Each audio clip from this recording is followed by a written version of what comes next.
ప్రభావంతో కురిసిన వర్షాలు వరంగల్ ఖమ్మం నగరాలకు తీవ్రంగా నష్టం కలిగించాయి. గ్రేటర్ వరంగల్ పరిధిలోని చాలా కాలనీలో ఇళ్లలోకి నీరు చేరింది.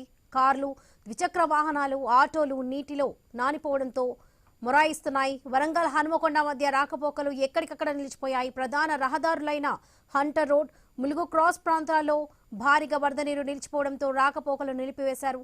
Bhimavaram area, Vaddepalli, KUC 100 feet road, Kapuwada, Shivnagar, Peddammagadda, Jawahar Nagar, BR Nagar, Gandhinagar, Sammaiah Nagar, Alankar, కూడలి ప్రాంతాల్లోని కాలనీలో వరద నీరు నిలిచి ఉంది. భద్రకాళి ఆలయానికి వెళ్లే రోడ్డు మునిగిపోవడంతో రాకపోకలు ఎక్కడికక్కడ నిలిచిపోయాయి.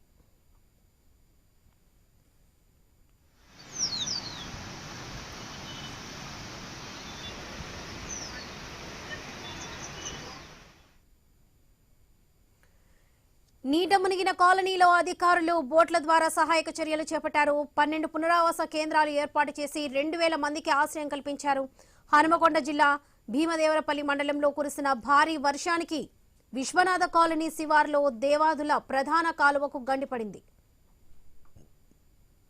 ఖమ్మం నగరంలో మున్నేరు మహోగ్ర రూపం దాల్చింది. గరిష్ట నీటి మట్టం 41 అడుగులు కాగా నిన్న రాత్రికి 26 అడుగులకు పెరిగింది. బొక్కలగడ్డ, మంచికంటి నగర్, వెంకటేశ్వర్ నగర్, పద్మావతి నగర్, మోతి నగర్, పంపింగ్ వేల్ రోడ్, నాయుడుపేట, కేబీఆర్ నగర్, జలగం నగర్, సాయి గణేష్ నగర్, రాజ్య గృహకల్ప పరిసరాలు ముంపునకు గురయ్యాయి. మున్నేరు ఉధృతి పెరుగుతుండటంతో స్థానికులను అధికారులు ప్రభుత్వం పునరావాస కేంద్రాలకు తరలించారు. ఖమ్మం నగరపాలిక పరిధిలో 4 మున్నేరుకు, మరోవైపు ఉన్న ఏదులాపురం పురపాలికలో 2 పునరావాస కేంద్రాలను ఏర్పాటు చేసినట్లుగా సమాచారం. వాటిలో 520 మందికి పైగా పిల్లలు, పెద్దలు ఆశ్రయం పొందారు. ఉమ్మడి నల్గొండ జిల్లాలో వర్షాల వల్ల 20 ఇళ్లు పూర్తిగా నేలమట్టం కాగా 30 ఇళ్లు పాక్షికంగా కూలిపోయాయి. 15 ప్రాంతాల్లో రాకపోకలకు అంతరాయం ఏర్పడింది. 30 పశువులు మృతి చెందాయి. దేవరకొండ నుంచి కంబాలపల్లికి వెళ్లే మార్గంలో కోరుట్ల గ్రామం వద్ద R&B రహదారి 2గా చీలిపోయి రాకపోకలు నిలిచాయి.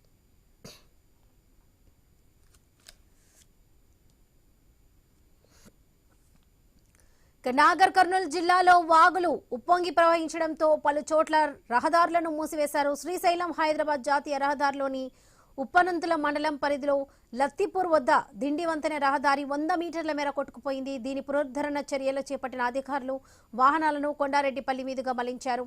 జిల్లాలోని దాదాపు 12 చోట్ల రోడ్లపై నుంచి వరద ప్రవహిస్తుంది. ఇక రాష్ట్ర వ్యాప్తంగా వర్షాలు, వరదల వల్ల జరిగిన దుర్ఘటనలో 12 మంది మృతి చెందారు, 4 గల్లంతయ్యారు. సుమారు 4.47 లక్షల ఎకరాల్లో వివిధ పంటలు దెబ్బతిన్నాయని అధికారులు అంచనా వేస్తున్నారు. చాలా చోట్ల కూడా రోడ్లు తెగిపోవడంతో రాకపోకలు బంద్ అయ్యాయి.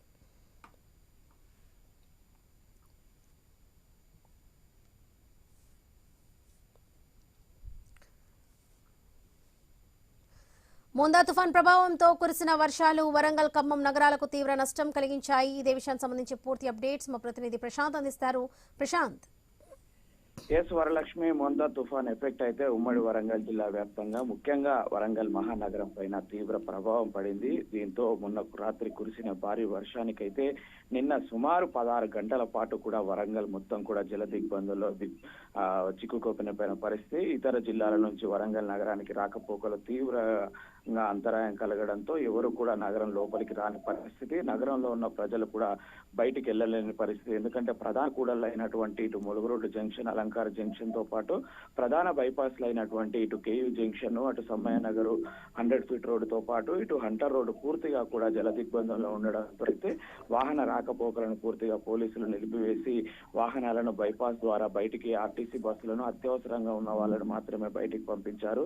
దీంతో అయితే పూర్తిగా జల దిగ్బంధంలోనే వరంగల్ నగర వాసులు ఉన్నారు. సుమారుగా 80 కాలనీలలో ఈ ఎఫెక్ట్ ఉంది. 40 కాలనీలు పూర్తిగా నీట మునిగాయి. మరో 45 కాలనీలలో ప్రజలను పునరావాస కేంద్రాలకు సుమారు 10 కేంద్రాలు ఏర్పాటు చేశారు. అందులో 1500 మందిని పునరావాస కేంద్రాలలోనే ఉంచారు. ప్రస్తుతానికి కూడా ఇంకా పునరావాస కేంద్రాలలోనే తలదాచుకున్న పరిస్థితి. ఇంకా కొన్ని ప్రాంతాల్లో వర్షం తగ్గినా, వరద తగ్గినా కూడా బురదతోటి ఇళ్లలోకి పోలేని పరిస్థితి ఉన్నది వరలక్ష్మి. మరోవైపు ఇటు ఉమ్మడి వరంగల్ జిల్లాలోనైతే పంటలకు తీవ్ర నష్టం వాటిల్లింది. పంటలకు నష్టం వాటిల్లిన పంటలను వెంటనే అంచనా వేయాలని ఇప్పటికే ఇటు మంత్రులు, స్థానిక ఎమ్మెల్యేలు అధికారులను కోరుతున్నప్పటికీ కూడా ఇటు ప్రధాన పంటలైనటువంటి పత్తి, వరి, మొక్కజొన్న, కూరగాయలు, మిర్చి పంటలు అయితే తీవ్రంగా దెబ్బతిన్నాయి. వరి అయితే పూర్తిగా నేల కొరిగిన పరిస్థితి. పత్తి కూడా తీవ్రంగా ఈ వర్షాలతోటి ఈ సంవత్సరం పూర్తిగా నష్టపోయామనైతే రైతులు కన్నీరు మున్నీరుగా విలపిస్తున్న పరిస్థితి. ఎందుకంటే మరోవైపు ఉమ్మడి వరంగల్ జిల్లాలో వరద ప్రభావిత ప్రాంతాలలో చిక్కుకొని 4 మృతి చెందిన ఘటనలు కూడా చోటు చేసుకున్నాయి Varalakshmi. Right Prashant, thank you.